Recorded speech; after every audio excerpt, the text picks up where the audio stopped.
Nothing in this recording is intended as investment advice, and the people in this recording may hold positions in the companies they talk about. Do not make any investment based solely on a tip or recommendation. Please do your own research.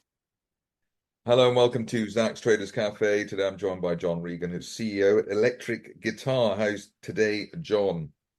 Hi, how are you, Zach? Right, electric guitar sounds sort of rock and roll, but you're not quite in the rock and roll business. No, we're not. We are in the advertising business, advertising data to be specific, Zach. Electric Guitar was actually a SPAC, which I founded at the beginning of 2022, just after the pandemic. And the reason for its existence is because there is a massive shift happening in the digital advertising market, and it's happening this year. The thing that's changing, which is that Google are going to depreciate cookies. They're going to block cookies from their browser. And that will affect in aggregate when you add in Apple and various others who've already done it, that will affect in aggregate 90% of people and 90% of data, which is currently being used on the internet for advertising. So more than just a technical change, it's a fundamental shift in the way people deal with data. And now advertisers will have to be much more focused on collecting their own data, and much less focused on what used to be very cheap and ubiquitous data, which they use for their advertising. And so what do you mean by data? Because I've looked at your recent interview and that particular angle there about data and the change of data and how that the changing landscape maybe some people won't understand. So at the moment, the big providers like say the Googles and Apples, they take all your data themselves, and now that won't be able to happen. What's the situation there? Well, the thing that happens at the moment is they have these pieces of code which sit in your browser called cookies, and specifically third-party cookies. And what they do is they store your browsing behavior over up to 5 years, and that data is what's used to create those adverts that seem to follow you around the internet, because that's processed and analyzed for them to work out what you're interested in, what you're likely to buy. And every day that data, or in fact every second, your data gets auctioned about 1 million times in every second as websites load, and that's how they decide which advert to present. And that's the data that's going away. That won't be available after that. So they won't be able to, be allowed to take our data and use it to monetize us, etc., and spy on us. That's correct. They won't be able to use that data for advertising anymore. So the way in which this shift will then happen is a shift from that data to what's called first-party data. That's data that we know about. And I always the way I find the best metaphor to use here is if you think of a tailor, and a tailor, you go to a tailor and he takes your measurements and you know why, so you can have fitted clothing. That's first-party data. The third-party data, the equivalent of that, would be someone sneaking into your room and measuring your clothes in your cupboard and then coming back and trying to sell you a fitted suit without you knowing or even wanting the suit. That's the shift. And how will your company make money out of this sea change? It's obviously a sea change.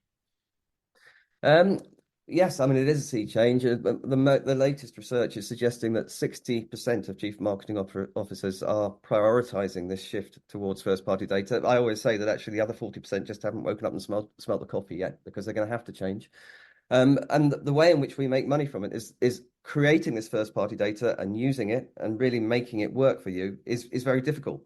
And there's not much expertise in the market at the moment, because historically you haven't had to do it. In fact, someone said to me just last year, John, there is no first mover advantage in moving to first-party data. And they may have been right last year, but now they have to do it.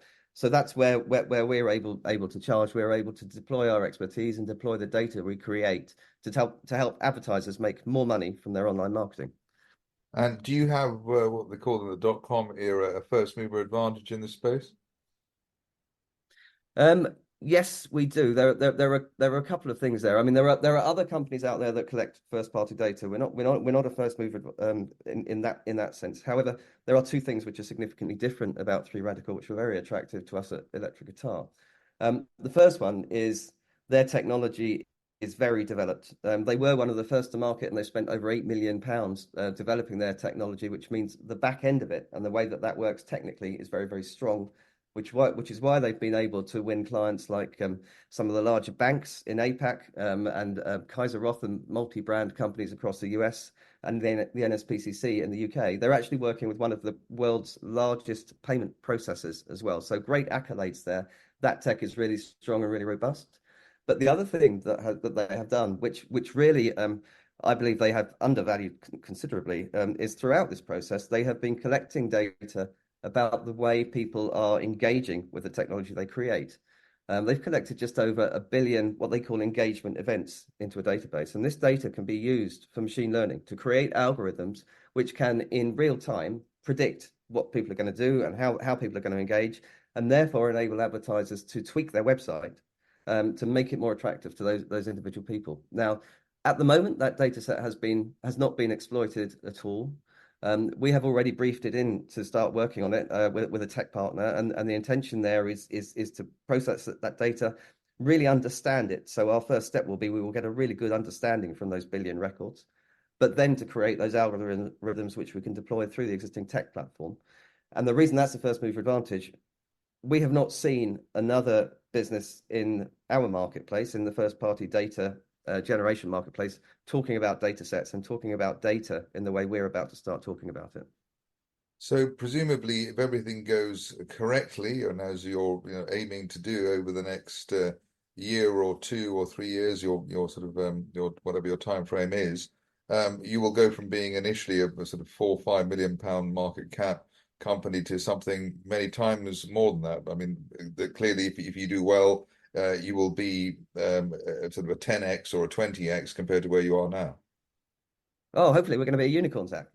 We are a buy and build business. That is our strategy, because this year and the following years are going to be a land grab year in the first party data marketplace, and we know that we need to acquire and scale rapidly. 3Radical was a brilliant first start for us because it has a global presence. It's got offices in APAC, in the UK, and a close reseller partnership in America. So we've got feet on the ground in all of those countries, and some great clients in all those countries as well, which for a business of that size and for our first launch pad is a fantastic start. What we've also been doing with great care, because clearly we can only do one acquisition at a time, and we didn't want a complicated prospectus at this point. So we've been very careful not to overstep the mark. But having said that, we have a very healthy looking pipeline of other businesses that we are very interested in acquiring. And of course, the other thing I've talked about is one of our first steps will be looking at that AI and creating an AI joint venture with our tech partner to capitalize on that data set, and others which we intend to bring in from other businesses which we acquire as well. Well, so finally, you're expected to land on AIM, if that's the right phrase, on May the 3rd. We've seen the news and the sort of the doom and gloom, people saying AIM's dead and people leaving AIM, and the white flag and journalists being very negative. I take it you have a rather more positive attitude to being on the London stock market. Well, yes, actually, we do. Look, we wanted to go across to AIM because we are a fast growth business, and we need access to that type of investment and that type of money. We want to be researched. We want people to be interested in knowing everything about how we're growing and what we're doing. And to be honest, I think we're in at the right time. We're in at the bottom, and the valuation of 3Radical was a really positive situation for us to be able to acquire a valuation of just over 1.2 million, a business which has invested 8 million in tech was a great deal. It was also a great deal for them, by the way, because clearly they hadn't reached the valuation that they aspired to, and they needed to raise investment money. And by doing a paper transaction, we've given them a second bite of the cherry, because as we grow, the value in their shares will grow as well. So it's good news all around. Well, I think this is a rare good news situation at the moment, but we'll embrace that. In the meantime, John Regan, CEO at Electric Guitar, thank you very much indeed. Thank you, Zach.